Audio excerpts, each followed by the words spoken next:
जन्म शताब्दी पुस्तक माला 5 गायत्री साधना की उपलब्धियां।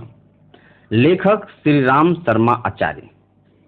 देवियों भाइयों, गायत्री मंत्र की महिमा के बारे में कि इस मंत्र से क्या लाभ हो सकता है, इसके बारे में अथर्ववेद की एक बहुत अच्छी साक्षी आती है। अथर्ववेद के गवाह से अच्छा कोई और गवाह चाहिए क्या? नहीं बेटे, इससे अच्छा गवाह नहीं मिलता। इसमें यह बताया गया है कि 7 लाभ जो इसके भीतर हैं, इन 7 लाभों में से 5 भौतिक है और 2 आध्यात्मिक। 7 लाभ है गायत्री मंत्र के। गायत्री के 7 विद्यार्थी हैं। 7 विद्यार्थियों को 7 ऋषि भी कहा गया है। लाभों में 5 सांसारिक है और 2 आध्यात्मिक है। दोनों को मिला देने से 7 लाभ मिल जाते हैं और मनुष्य के जीवन की प्रगति की समस्त आवश्यकताएं पूरी हो जाती हैं। कौन कौन सी हैं? आप में से अधिकांश लोगों को वह मंत्र शायद याद होगा। यदि नहीं याद हो तो आप फिर समझ सकते हैं और इसे याद कर सकते हैं। यह मंत्र है: अस्तुता मया वरदा वेद माता प्रचोदयांताम पावमानी द्विजानाम आयु प्राणाम प्रजाम पशुम कृतिम द्रविणम ब्रह्म वर्चसम मह्यम दत्वा वर्जत ब्रह्मलोकम। गायत्री के 5 मुख बताए गए। 5 भौतिक लाभ है। क्या क्या है भौतिक लाभ? भौतिक लाभों में बताया गया है आयु, आदमी का दीर्घ जीवन। आदमी गायत्री उपासना से दीर्घजीवी बन सकते हैं। तो क्या साहब यह ठीक है? क्या यह कोई दवा है? क्या यह कोई कायाकल्प है लंबी जिंदगी का? इसमें जादू है या कोई दवा है? केवल एक ही जादू की जरूरत है और जिसके शिक्षण का नाम है संयम। अगर आपके जीवन में संयम आ जाए तब निश्चित रूप से आप निरोग भी रह सकते हैं और दीर्घजीवी भी हो सकते हैं। दीर्घ जीवन तो हमने बिगाड़ा है। अल्प आयु और बीमारियां तो हमने खरीदी है। ये खरीदी नहीं, बुलाई गई है। जल्दी मौत हमने बुलाई है और बीमारी को भी हमने बुलाया है। सृष्टि के किसी जानवर के पास बीमारियां नहीं आती। सब आदमी, सब जानवर पैदा तो होते हैं, जवान भी होते हैं, बूढ़े भी होते हैं और समय आता है तो मौत के मुंह में भी चले आते हैं। पर बीमारियों का जैसा हमला मनुष्य पर होता है वैसा किसी प्राणी के ऊपर नहीं होता। क्या वजह है बता दीजिए। भाई साहब, कोई वजह नहीं है। केवल एक ही वजह है कि दूसरे प्राणी प्रकृति की प्रेरणा से संयमशील जीवन जीते हैं, मर्यादाओं में रहते हैं, कायदा कानून मानते हैं, प्रकृति की आज्ञाओं का उल्लंघन नहीं करते और आदमी पग पग पर उल्लंघन करता रहता है और असंयम बरतता रहता है। हकीम लुकमान ये कहते थे कि आदमी अपने मरने के लिए कब्र खोदता रहता है। जबान की नोक से जीभ की ओर इशारा उनका असंयम से था, जो हमारे प्रत्येक हिस्से में समाया रहता है। गायत्री मंत्र का जप करने का उद्देश्य है आदमी के विचारों में और आदमी के चिंतन में हेर फेर होना चाहिए। आदमी का व्यक्तित्व और आदमी का चिंतन परिष्कृत होना चाहिए। अगर ऐसा हो गया है तब आपको लाभ मिल जाएगा, चाहे संसारिक हो चाहे आध्यात्मिक हो। अगर आपके जीवन में हेरफेर नहीं हुआ तो कुछ लाभ नहीं मिलेगा। अगर आपके जीवन में गायत्री उपासना ने कोई हेरफेर उत्पन्न नहीं किया है, अगर आपको कोई प्रकाश नहीं दिया है, तो आपका जीवन जैसा समान मनुष्यों का घिनौना और पिछड़ा हुआ होता है, उसी स्तर का घिनौना और पिछड़ा जीवन होगा। तो मैं आपसे कहता हूं कि कोई भी मंत्र जिसमें गायत्री भी शामिल है, जिसमें रामायण भी शामिल है, जिसमें गीता भी शामिल है, आपके लिए कोई खास फायदा पैदा नहीं कर सकते। गायत्री मंत्र जब शरीर में प्रवेश करता है तो किस रूप में आता है? वह संयम के रूप में आता है। आदमी संयमी होता है। जब संयमी होता है तो संयमी होने के पश्चात वे दीर्घजीवी हो जाता है, बहुत दिन जिंदा रहता है, निरोग रहता है। गायत्री का दूसरा सबसे बड़ा जो गुण है, जिसके ऊपर गायत्री शब्द ही रखा गया है, गय। गायत्री किसे कहते हैं? गय कहते हैं। प्राण को संस्कृत में, प्राण को मजबूत बनाने वाली, प्राण को ताकत देने वाली, प्राण का त्राण करने वाले को गायत्री मंत्र कहते हैं। प्राण किसे कहते हैं? प्राण कहते हैं बेटे हिम्मत को, प्राण कहते हैं जीवट को, और प्राण कहते हैं साहस को। दुनिया में जितने भी उन्नतिशील लोग हुए हैं, सब आदमियों के पास और कोई गुण रहा हो चाहे नहीं रहा हो, विद्या रही हो चाहे नहीं रही हो, शारीरिक बल रहा हो चाहे नहीं रहा हो, पर एक चीज जरूर रही है, अच्छे कामों के लिए साहस। बुरे कामों के लिए नहीं। बुरे कामों के लिए तो डाकुओं के पास भी होता है, चोरों के पास भी होता है, उचक्के और बेईमान और बदमाश के पास भी होता है। उस साहस का हवाला नहीं दे रहा मैं। प्राण उसकी नीयत से नहीं आता, प्राण सिर्फ अच्छे कामों के लिए आता है। अच्छे कामों के लिए हिम्मत की जरूरत होती है, और आदमी उसी हिम्मत के आधार पर बढ़ते हुए चले जाते हैं। सफलता के द्वार हर एक के लिए खुले हुए, लेकिन उसमें प्रवेश करना केवल उन लोगों का काम है जो बहादुर है, जो हिम्मत वाले लड़ाकू हैं, जिनके अंदर जीवट है, जिनके अंदर साहस है। जीवट, साहस, हिम्मत, ये सब हमारे मन क्षेत्र की क्षमताएं हैं। हम कैसे जाने गायत्री मंत्र आपके पास आया कि नहीं? हम कैसे जाने कि गायत्री की फिलॉसफी का आपने अध्ययन किया कि नहीं किया? हम कैसे माने कि आपका अनुष्ठान सही हुआ है कि नहीं हुआ है? हमको इन्हीं दो बातों से मानना पड़ेगा। आपको बुखार है कि नहीं, हम कैसे जाने? बुखार जानने का एक ही तरीका है कि आपका शरीर गर्म होना चाहिए, तो हम मान लेंगे कि आपको बुखार है। गायत्री मंत्र की उपासना वास्तव में आपने की है कि नहीं, इसकी परख करनी हो तो आपके मन क्षेत्र में हमको एक ही जानकारी प्राप्त करनी पड़ेगी कि आपके भीतर जीवट और हिम्मत है कि नहीं। हिम्मत के अभाव में, शरीर की ताकत के अभाव में आदमी को चलना फिरना तक मुश्किल पड़ जाता है, खड़ा होना मुश्किल पड़ जाता है, और भीतर वाले हिस्से को, हिम्मत को, जिसको हम प्राण कहते हैं, उस प्राण के अभाव में आदमी छोटे छोटे संकल्पों तक को पूरा नहीं कर पाता है। गायत्री मंत्र का जप करेंगे, अमुक काम करेंगे, बीड़ी पीना बंद करेंगे, जल्दी उठा करेंगे, अरे साहब 2-4 दिन तो हुआ, फिर ना हो सका। क्यों साहब, क्यों नहीं हो सका? अरे साहब ताकत नहीं है, उठे तो सही पर ताकत नहीं है, गिर पड़े भट से जमीन पर। इसको अंदर की जीवट कहते हैं, इसको संकल्प शक्ति कहते हैं, इसको इच्छा शक्ति कहते हैं, विल पावर कहते हैं, और बहुत से नाम हो सकते हैं। जिसे हम जीवट कहते हैं वह हमारे मन क्षेत्र में प्रवेश करती है।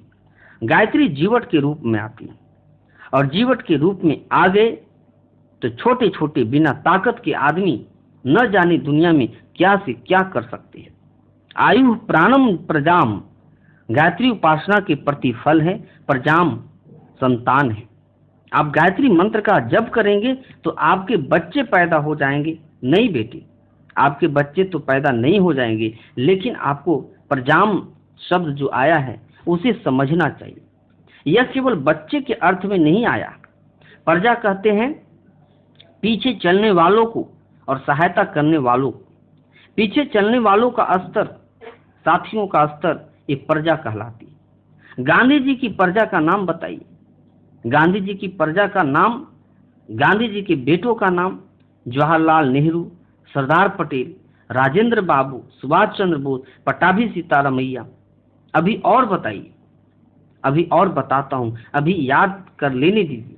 डॉक्टर राधाकृष्णन, जाकिर हुसैन, अभी और बताइए, अभी और बताएंगे। ये कौन है? ये उनकी संतान है। संतान क्या होती है? संतान औरत के पेट से पैदा होने वाले बच्चे को नहीं कहते। संतानें उन्हें कहते हैं जो पीछे चला करते हैं। गोत्र जो चले हैं, दो आधार पर चले हैं। एक तो वंश परंपरा से गोत्र चला है, और एक शिष्य परंपरा से गोत्र चला है। अपनी संतान हो चाहे पराई हो, स्तर और क्वालिटी, संख्या नहीं, क्वांटिटी नहीं, क्वालिटी की बात कहता है। संख्या की दृष्टि से तो कुत्ते बिल्ली ज्यादा संतान पैदा करते हैं। यदि संख्या को भगवान की कृपा माना जाता तो मैं कहता हूं कि भगवान सुअरों के ऊपर सबसे ज्यादा प्रसन्न होता है। एक एक बार में सुअरिया 12-12 बच्चे देती और साल भर में 24 बच्चे दे देती। सारी जिंदगी में मान लो 10 साल सुअरिया जिंदा रही तो 250 बच्चे दे दिए। सबसे ज्यादा कृपा है। ये संतान नहीं है, क्वालिटी की बात मैं कह रहा हूं। क्वालिटी की बात कैसे हो सकती? क्वालिटी की बात वहां हो सकती है जहां की माता और पिता अपने जीवन को और चरित्र को इस ढंग से बनाते हैं जहां ठप्पा और ढांचा ढलता हुआ चला जाता है। ढांचे और ठप्पे में जैसे मिट्टी लगाते हैं वैसे ही बनते हुए चले जाते हैं। अभिभावक अगर अपने स्तर को और क्वालिटी को बना सकने में समर्थ हो तो उनकी संतानें प्रजा भी इस तरीके से बन सकती है। गायत्री मंत्र के बारे में कहा गया है कि ये प्रजा दिया करती है। और चौथी क्या चीज देती है? चौथी चीज देती है आदमी को कृति। कृति की ख्याति में फर्क है। आप ध्यान रखना, ख्याति क्या होती है?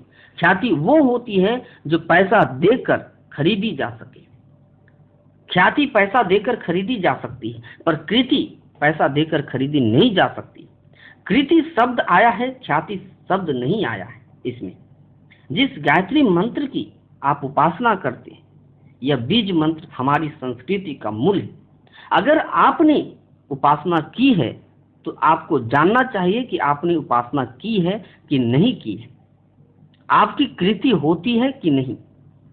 कृति किसे कहते हैं?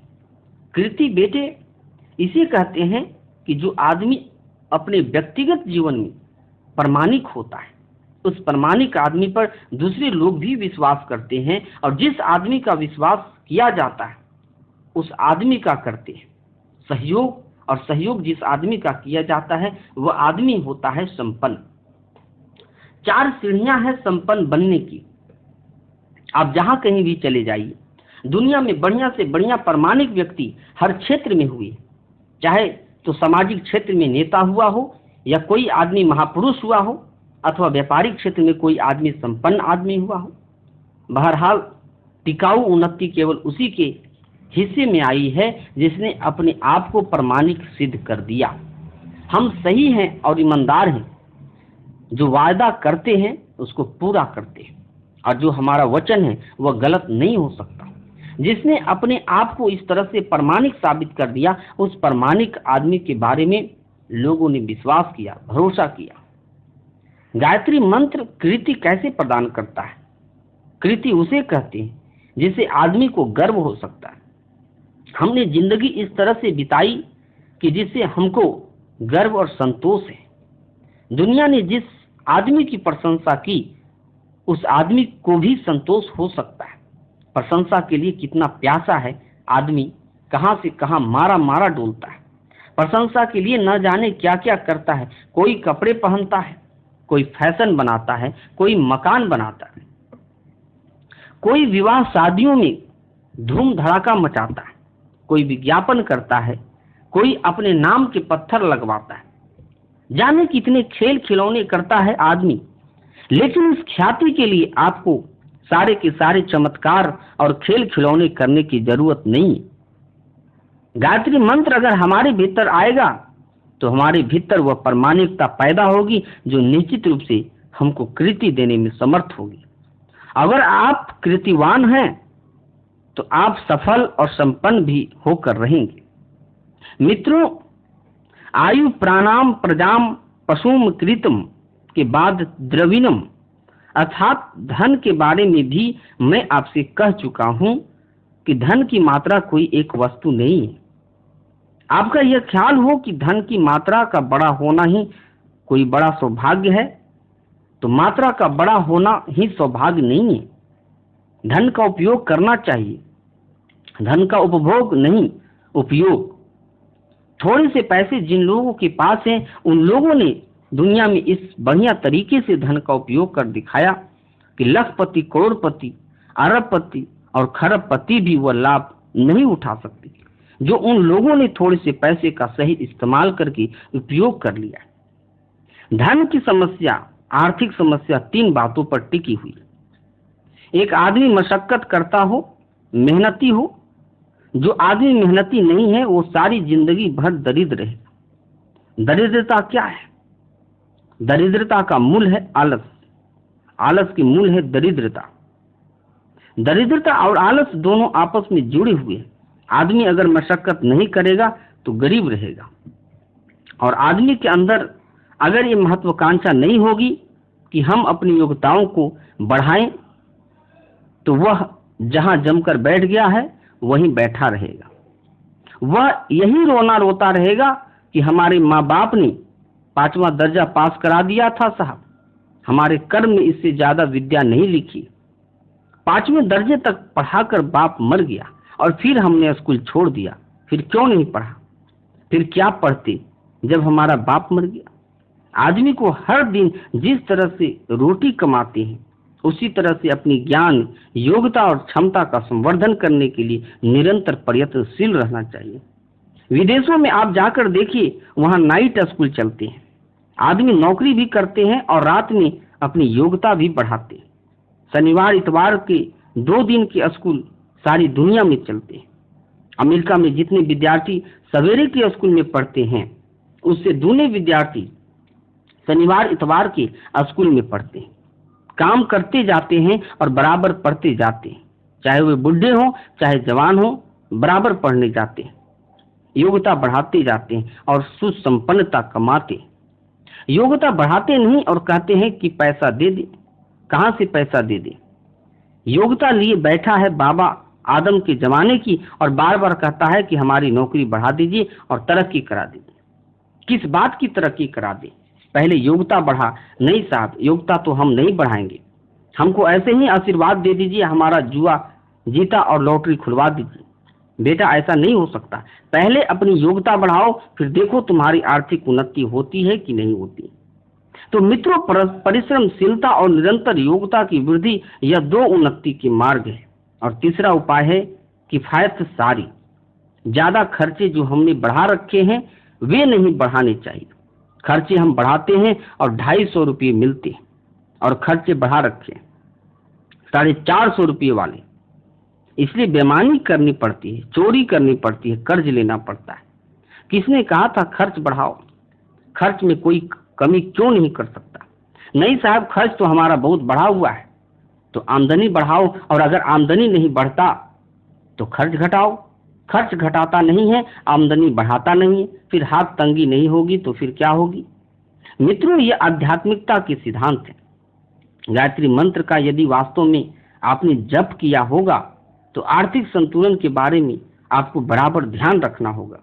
हम कमाते तो हैं, पर साथ ही साथ योग्यता भी बढ़ाएं, मेहनत करें ताकि ज्यादा आमदनी हो सके। किफायत सारी पर ध्यान रखें और उतना खर्च करें जो हमारी हैसियत और हमारी कमाई के भीतर हो। पांव हम उतना ही पसारें जितनी की पसारना चाहिए। यह गायत्री का व्यवहारिक पक्ष है। अध्यात्म हवाई नहीं है। अध्यात्म काल्पनिक नहीं होता। अध्यात्म में छप्पर फाड़कर दौलत नहीं बरसती। अध्यात्म उस चीज का नाम है जो आदमी के भीतर गुणों के रूप में, कर्म के रूप में, स्वभाव के रूप में प्रवेश करने के बाद में आदमी का व्यक्तित्व विकसित होता हुआ चला जाता है। आदमी समर्थ और संपन्न होता हुआ चला जाता है। इस तरह द्रविणम सहित सांसारिक 5 फायदे हो गए और 2 फायदे आध्यात्मिक हैं। एक तो ब्रह्मवर्चस्व और एक है पावमानी दिव्या नाम, जो मनुष्य के जीवन को दोबारा से जन्म देती है। हर आदमी माँ के पेट में से अनगढ़ जानवर पैदा होता है। जानवरों की 2 ही इच्छाएं रहती है, एक पेट भरने की और दूसरी औलाद पैदा करने की इच्छा। इसलिए हर आदमी जानवर पैदा होता है। जन्म ना जायते शूद्र, अर्थात जन्म से हर आदमी शूद्र पैदा होता है। लेकिन अगर भगवान के संपर्क में आता है तो जैसे लोहा पारस के संपर्क में आता है तो सोना हो जाता है, इसी तरीके से यदि व्यक्ति अध्यात्म के संपर्क में आता है, गायत्री माता के संपर्क में आता है तो सोना हो जाता है, अर्थात उसका स्वरूप बदल जाता है। फिर वह जानवर नहीं रहता, इंसान हो जाता है। इंसान को कहते हैं द्विज। इंसान किसे कहते हैं? इंसान उसे कहते हैं जिसके सामने पेट मुख्य नहीं है, औलाद मुख्य नहीं है। उसके सामने सिद्धांत मुख्य है, जिसके लिए जिंदगी मिली है। जिसके सामने सिद्धांत मुख्य है वह इंसान है, और जिसके सामने मुख्य नहीं है, पशु प्रवृत्तियां जिसके सामने मुख्य है, वह शरीर की दृष्टि से आदमी होते हुए भी हैवान कहा जाएगा। एक शब्द नर पशु आता है। नर पशु किसे कहते हैं?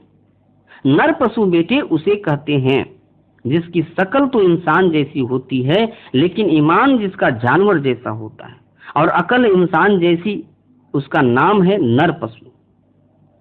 नर पशुओं के रूप में हम और आप सब विद्यमान हैं, लेकिन नर नारायण के रूप में, नर देवता के रूप में, पुरुष से पुरुषोत्तम के रूप में जो जिंदा है, उनको ही मनुष्य कह सकते हैं।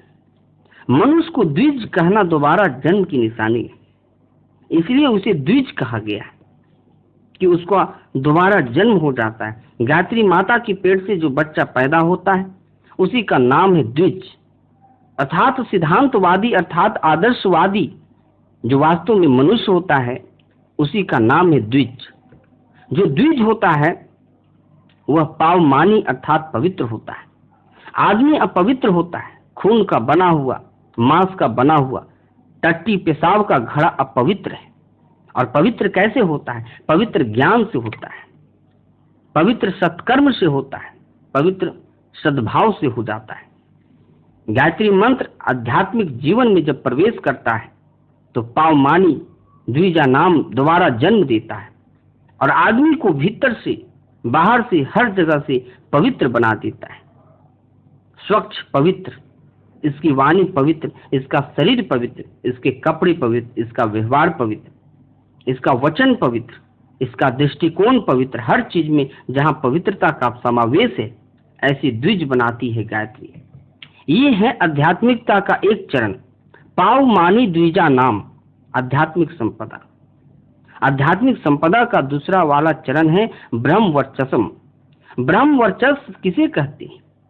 ब्रह्म वर्चस्व भी एक ताकत है। दुनिया में बहुत सारी ताकतें हैं। एक ताकत वह है जो शरीर की ताकत कहलाती है, एक ताकत वह है जो पैसे की ताकत कहलाती है, एक ताकत वह है जो अकल की ताकत कहलाती है, एक ताकत वह है जो होशियारी की ताकत कहलाती है, एक ताकत वह है जो मनुष्य की संघबद्धता की, मनुष्यों की समूह की और समुदाय की ताकत कहलाती है। 5 ताकतें दुनिया की है, लेकिन सबसे बड़ी ताकत जो आदमी की है वह है रूहानी ताकत, ब्रह्म वर्चस्व की ताकत। ब्रह्म वर्चस्व की कैसे होती है? ब्रह्म वर्चस्व की ताकत के बारे में पुराने ऋषियों की बात बताऊं आपको। पुराने ऋषियों की बात जाने दीजिए। कल परसों की बात मैं बता सकता हूं। एक दुबला पतला 96 पाउंड का आदमी, कमजोर जैसा आदमी, एक हंटर और एक चाबुक लेकर खड़ा हो गया। जिस तरीके से सर्कस का रिंग मास्टर चाबुक लेकर खड़ा हो जाता है और शेर को कहता है कि तमाशा दिखाइए, 2 पैर से खड़े हो जाइए, उसने ब्रिटेन के शेर को कहा क्विट इंडिया, हिंदुस्तान छोड़िए। हिंदुस्तान के सर्कस के रिंग मास्टर का हंटर देखकर अंग्रेज कांप गए और अपना बोरिया बिस्तर बांध करके हिंदुस्तान के बाहर चले गए। ये कौन सी ताकत थी? ये रूहानी ताकत थी, ये आध्यात्मिक ताकतें थी। आध्यात्मिक ताकतें कैसी होती है इसे आप इतिहास में देखिए। महापुरुषों की ताकतें, महामानवों की ताकतें, ज्ञानियों की ताकतें, ऋषियों की ताकतें शारीरिक नहीं थी, मानसिक भी नहीं थी, बौद्धिक भी नहीं थी। दौलत के हिसाब से वह कोई बलवान नहीं थे और पैसे वाले नहीं थे, लेकिन उनके पास असली ताकत जो थी वह रूहानी ताकत थी, जिसको हम आत्मबल कहते हैं। गायत्री मंत्र जब किसी के पास आता है तब क्या करता है? उसको आत्मबल प्रदान करता है, जिसको हम योगाभ्यास से, तपश्चर्या के नाम से भी कभी बताएंगे। आत्मबल कैसे पैदा होता है? आत्मबल के लिए 2 ही तरीके हैं, एक का नाम योग है और एक का नाम तप है। अध्ययनशीलता, विचारों का परिष्कार, इसका नाम योग है, और तप का अर्थ व्यवहार में सिद्धांतों को इस तरह से समावेश करना। भले ही हमको कठिनाइयां बर्दाश्त करनी पड़ी, लेकिन कठिनाइयों को बर्दाश्त करते हुए भी हम शालीनता के रास्ते पर चलते चले जाएं। यह तप का सिद्धांत है, योग का सिद्धांत है। अपने आप को, अपने चिंतन को भगवान के चिंतन के साथ मिला देना, अपने आदर्शों को भगवान के आदर्शों के साथ मिला देना, अपने दृष्टिकोण को भगवान के दृष्टिकोण के साथ में मिला देना, यह योग है। योग और तप दोनों को मिला देने से, गायत्री और सावित्री को मिला देने से, गायत्री का तत्व ज्ञान और गायत्री का उपयोग, गायत्री की फिलॉसफी, गायत्री की प्रक्रिया और गायत्री की उपासना दोनों को मिला देने से जो चीजें पैदा होती है उसका नाम है ब्रह्म वर्चस्व। क्यों साहब, ये बातें हमारी कुछ समझ में आई तो सही। जो कुछ आपने कहा व्याख्यान में, पर कुछ बात जमती नहीं है कि ये कैसे ठीक हो सकती है, कैसे नहीं हो सकती है। मित्रों, ज्यादा तो मैं क्या कह सकता हूं, पर अभी ऋषियों की बातें मैंने आपको बताई, प्राणवानों की बातें बताई, अभ्यास की बातें बताई। लेकिन अगर आपको इसमें भी शक हो तो मैं बड़ी नम्रता पूर्वक और गवाही आपके सामने पेश कर सकता हूं, जिसको झुठलाने का हम में से कोई भी आदमी हिम्मत नहीं कर सकेगा। अच्छा बताइए, एक और गवाही, एक गवाही के रूप में हमको इसलिए आना पड़ा आपके सामने। हम दूसरे कामों में लगे हुए थे, पर भगवान ने गायत्री मंत्र का प्रचार करने के लिए भेज दिया और साथ में उन सारी विशेषताओं को साथ लेकर के भेजा कि लोग एक पूछताछ करेंगे कि क्यों साहब आप गायत्री मंत्र की जो विशेषता भौतिक और आध्यात्मिक लाभ के रूप में बताते हैं वे कहाँ तक सही हो सकती है, आप साबित कीजिए। तो बेटे, हम कैसे साबित करेंगे? हम कहाँ कहाँ से साबुत लाते फिरेंगे, कहाँ कहाँ से गवाही इकट्ठी करते फिरेंगे। इन गवाहियों और सबूतों के सामने हम अपने आप को पेश करते हैं आपके सामने। ये जो पांचों सातों बातें हैं, ठीक ढंग से, सही ढंग से गायत्री की उपासना की जाए तो सहज उपलब्ध हो जाती है। सही ढंग से गायत्री उपासना क्या होती है आगे चलकर हम आपको बता देंगे। जो हमने की है, जिस ढंग से हमने गायत्री उपासना की है, हमारे ज्ञान और हमारे कर्म दोनों में ही गायत्री का समावेश हुआ है। परिणाम क्या हुआ? जो लाभ हम बता चुके हैं अभी और उसे पूरा करते हैं कैसे। लंबी जिंदगी, हमारी कितनी जिंदगी है? बहुत लंबी जिंदगी है। कितनी लंबी जिंदगी है? उम्र के हिसाब से, जन्म पत्री के हिसाब से, डेट ऑफ बर्थ के हिसाब से हमारी 70 वर्ष उम्र होती है। और वैसे कितनी होती है? वैसे जो अभी बता रहा था कि 5 लाभ गायत्री के होते हैं, गायत्री के 5 मुख और 5 कोश हैं, इस हिसाब से हमारी 350 वर्ष उम्र हो जाती है। जो हमने काम किए हैं जिंदगी में, आप पता लगा सकते हैं और तलाश कर सकते हैं कि इतने काम कोई आदमी 350 वर्ष से कम में कर सकता है क्या। हमने जितना साहित्य लिखा है ये 70 वर्ष से कम में नहीं लिखा जा सकता। हमने जो संगठन किया है, इतना बड़ा संगठन करने के लिए कम से कम इतनी उम्र चाहिए जो कि ऊपर बताई है। 10 लाख आदमी हमारे पास है, वे हमारे संग में इस कदर जुड़े हुए हैं। जैसे आप देखते हैं 5 हिस्सों में हम अपना काम करते हैं। एक समय में 5 कलपुर्जे और 5 मशीनें हमारी काम करती रहती है। एक मशीन हमारी लेखन का काम करती है, एक मशीन हमारी संगठन का काम करती है, एक मशीन हमारी तपस्वी का काम करती है ताकि दूसरों को वरदान देने के काम आ सके। एक मशीन हमारे गुरुदेव के पास रहती है और अपना जो मूल लक्ष्य है जीवन का, उसको पूरा करने के लिए हम तालमेल बिठाते रहते हैं। इस तरह हम 5 हिस्सों में एक साथ काम करते हैं। एकला चलोरे, एकला चलोरे रविन्द्रनाथ टैगोर की इस कविता को गाते हुए और गुनगुनाते हुए हम चलते हैं। कौन कौन चलता है? हम एक चलते हैं और एक हमारा प्राण चलता है, एक हमारा जीवन चलता है और एक हमारा हिम्मत चलती है। और कोई चलता है और कोई नहीं चलता। एक हम और एक हमारी हिम्मत और कोई नहीं। एक हमारा भगवान और एक हमारा ईमान और कोई नहीं। हमारे साथ 2 ही हैं, एक हमारी आत्मा और एक हमारी जरूरत और एक हमारी हिम्मत। इनको लेकर के हम बढ़ते चले जाते हैं।